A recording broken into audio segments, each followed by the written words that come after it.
बिस्मिल्लाहिर्रहमानिर्रहीम। अस्सलाम वालेकुम। सारा इन द किचन में खुश आमदीद। जैसा कि आप जानते हैं सर्दियां हैं, हलवे जो हैं हर तरह के दस्तरखान की जीनत बनते हैं। सर्दियों में बहुत शौक़ से हर घर में खाए जाते हैं, इसीलिए मैं आज आपके लिए ज़बरदस्त किस्म का मुखड्डी हलवा लेके आई हूँ। बेहद आसान है बनाना। किस तरीके से बनता है रेसिपी कार्ड नोट कर लीजिए।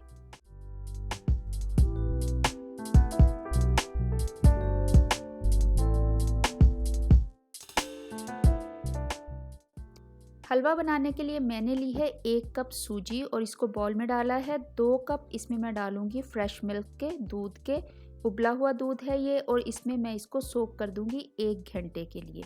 सूजी क्योंकि पानी या दूध बहुत जल्दी, जो भी लिक्विड हो बहुत जल्दी जो है वो उसको पी जाती है, तो ये भी जब आप 1 घंटा इसको सोक करके रख देंगे तो बहुत अच्छी सी फूल जाएगी और दूध जो है वो थोड़ा सा ही रह जाएगा।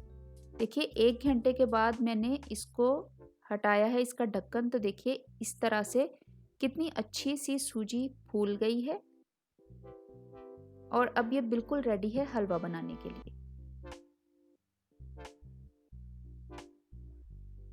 हलवा बनाने के लिए मैंने ली है एक कढ़ाई और उसमें मैं डाल रही हूँ आधा कप देसी घी का।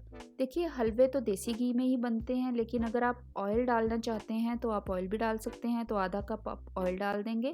और इसमें मैं डाल रही हूँ 1 कप चीनी का। अगर आप थोड़ी कम चीनी खाना चाहते हैं तो आप पौना कप भी कर सकते हैं, लेकिन मैं इसमें बराबर की चीनी डालती हूँ।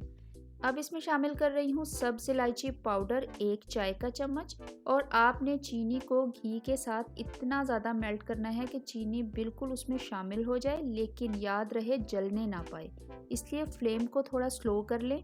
और जैसे ही चीनी बिल्कुल मिक्स हो जाए, हल हो जाए, तो हमने जो सोक करके भिगो के सूजी रखी थी दूध में, हम वो डाल देंगे। याद रखिए फ्लेम बहुत स्लो है, क्योंकि अगर आप तेज़ फ्लेम में डालेंगे तो छींटे पड़ने का खदशा है। गरम ऑयल है, तो आप जल्दी से इसको अब हिलाएंगे।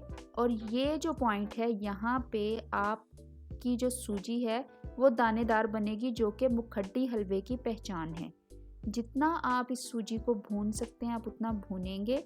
जो दूध में भीगी हुई सूजी है उसकी छोटी छोटी छोटी छोटी गुठलियाँ बन जाएंगी, जो कि मुखड्डी हलवे की जान है। ठीक है, मुखड्डी हलवा जो है वो सूजी का जो नॉर्मल हलवा हम पूरियों के साथ खाते हैं उस तरह का मुलायम नहीं होता, थोड़ा दानेदार होता है। जिस तरह निशास्ता हम बनाते हैं, जिस तरह से सोन हलवा होता है, तो इसी तरीके से आपने इसको भूनते चले जाना है जब तक कि सूजी की अच्छी सी गुठलियाँ बन जाएं और घी जो है वो निकल के बाहर आ जाए।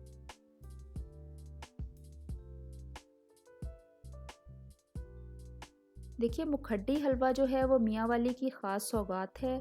मुख्तलिफ़ इलाकों में मुख्तलिफ़ तरह से बनाया जाता है, लेकिन मैं आपको 2 तरीके से बनाना सिखाऊंगी। एक आज सिखा रही हूँ, इंशाल्लाह अगली दफ़ा मैं आपके लिए दूसरा तरीका भी लेके आऊँगी।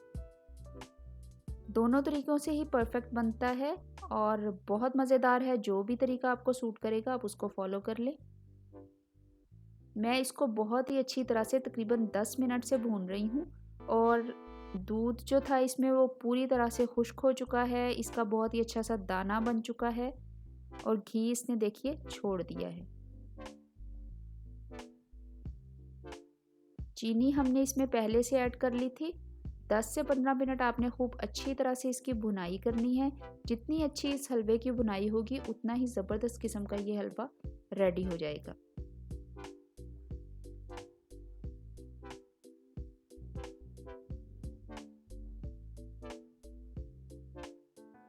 देखिए आहिस्ता आहिस्ता भूनती जा रही हूँ। जैसे ही हलवा रेडी हुआ है मैंने इसमें डाल दिए हैं बादाम, पिस्ते, अखरोट भी मैंने रखे हैं। आपका जो दिल चाहे, जितने नट्स दिल चाहे, क्योंकि सर्दियाँ हैं नट्स भी हैं हर घर में इस्तेमाल होते हैं, तो आप हलवे में जितने नट्स चाहें डाल सकते हैं। कोई इसकी कैद नहीं है कि इतने ही डालने हैं। मैंने तकरीबन 1 कप बादाम, पिस्ता और अखरोट रखे थे वो डाले हैं। इसके अलावा मैंने आधा कप किशमिश को अच्छी तरह से धो के और उसको जो पेपर टाल होता है उसमें अच्छी तरह से ड्राई आउट करके रखा था। अब थोड़े से अखरोट थे एंड में, वो मैंने ऊपर से डाल दिए हैं और बस हमारा हलवा रेडी है। सिर्फ़ और सिर्फ टाइम लगता है सूजी को भिगोने में। अब टेस्ट करके मैं आपको बताती हूँ। इसके अलावा इसको 15 मिनट से ज़्यादा टाइम नहीं लगता। जितनी अच्छी आप इसकी भुनाई करेंगे उतना ही ज़बरदस्त किस्म का ये मुखड्डी हलवा रेडी होगा। बेहतरीन किस्म का दानेदार मज़ेदार मुखड्डी हलवा रेडी है। फुल ऑफ नट्स है, देसी घी की खुशबू ज़बरदस्त है, जायका भी लाजवाब है, इसको लाज़मी ट्राई कीजिएगा। अगर आप मेरे चैनल पे नए हैं तो मेरे चैनल को सब्सक्राइब करना मत भूलिएगा। साथ में बेल का आइकन भी दबाया करें ताकि मेरी हर नई आने वाली वीडियो आप तक पहुंचे। और मुझे दुआओं में ज़रूर याद रखिएगा। मुझे फेसबुक पे भी और इंस्टाग्राम पे भी फॉलो करें। बहुत शुक्रिया।